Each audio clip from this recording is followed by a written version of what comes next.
Good morning to all my friends and family, and welcome to this episode of Jim's 5am Club. What I'd love to do today is go on a walk and talk and have a chat about a book. And the book that I've selected for this particular episode is entitled What My Bones Know. This book was published on the 22nd of February 2022 and written by an author who goes by the name of Stephanie Foo.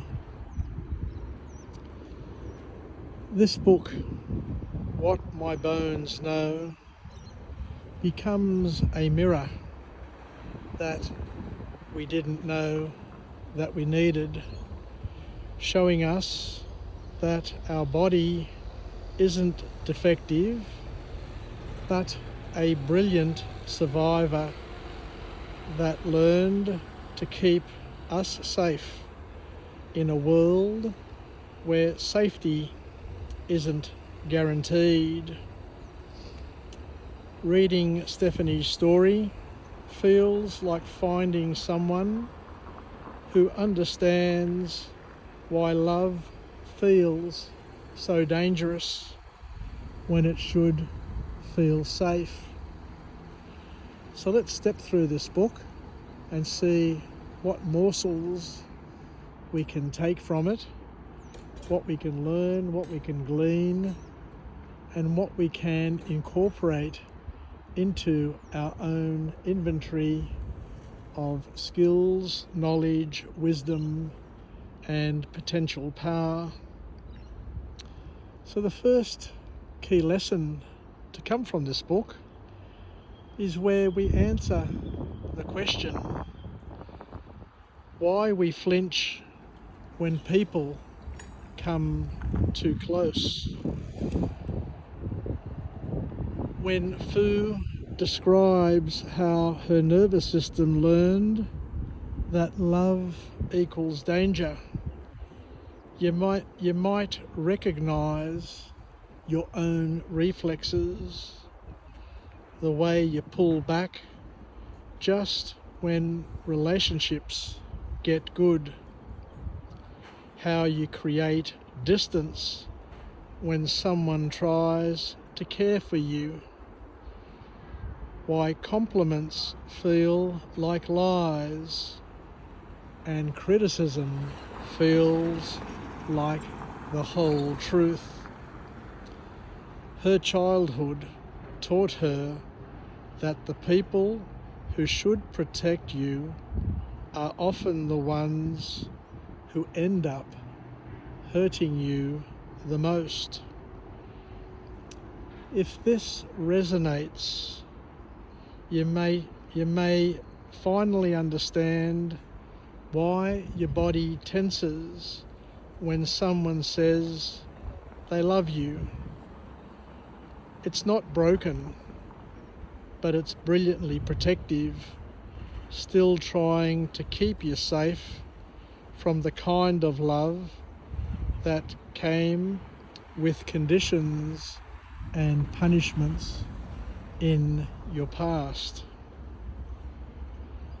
We also examine the question why you can't just get over it. Foo's description of complex PTSD might feel like reading one's own diary. The way trauma doesn't just live in your memories, but actually rewires your whole nervous system. How you can know intellectually that you're safe now, but still your body lives like danger is always around the corner.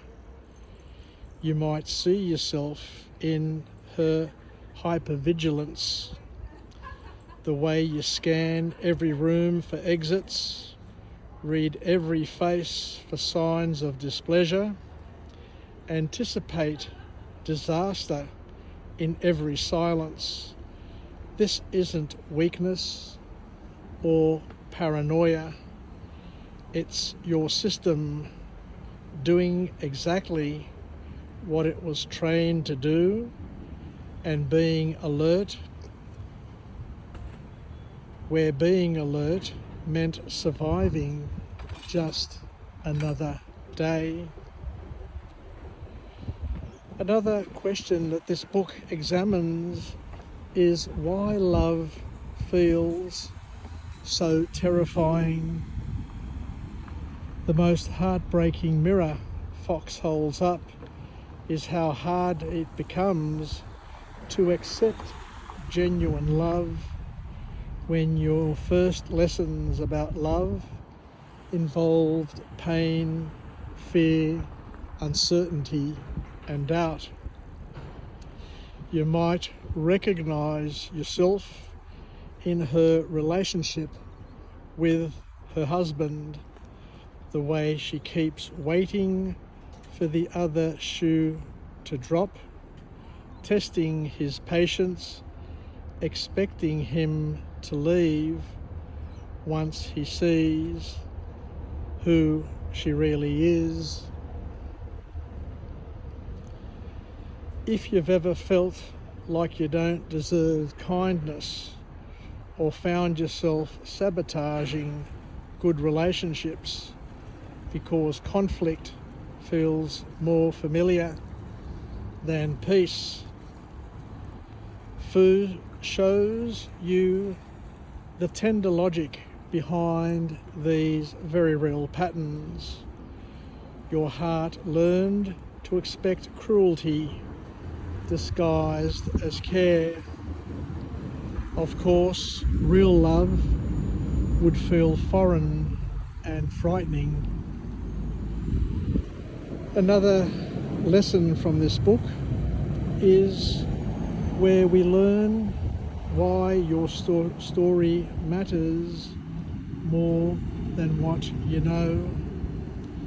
Perhaps more importantly, Fu shows you that your experience, no matter how small it may seem compared to others, deserves to be witnessed, deserves to be understood, and deserves to be healed.